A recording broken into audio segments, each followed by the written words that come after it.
Hi there, today we're talking about the world's first $4 trillion company. Now, NVIDIA, which you probably heard of, the massive chip manufacturer, semiconductor manufacturer, has hit briefly $4 trillion in market cap. So that's $4 million.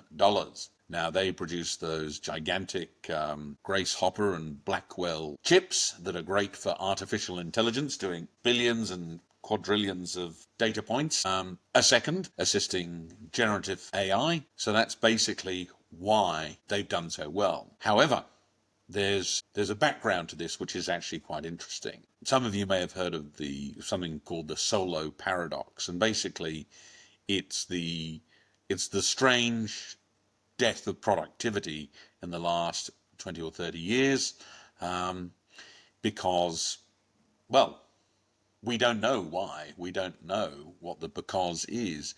But one suggestion is that computers have not been as useful as we had first thought and hoped.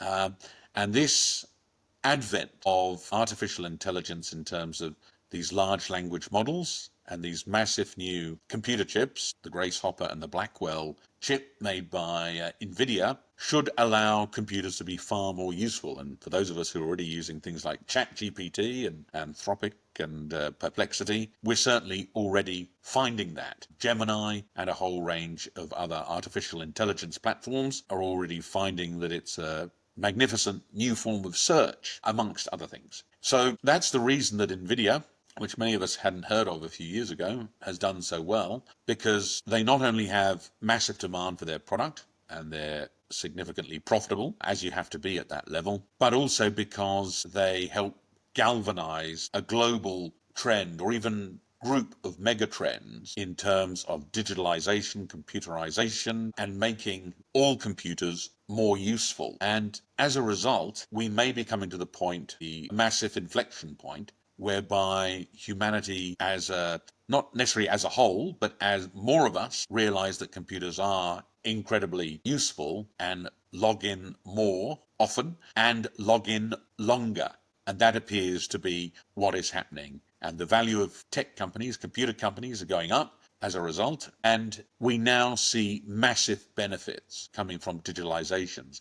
Also, many great problems as well. Lots of social problems can come through prioritizing digital interaction over human interaction. But the reality is there are massive benefits as well in the balance. And that is why NVIDIA has been the first company to hit $4 trillion in market cap, even if it's just on an intraday basis. Anyway, tell me what you think.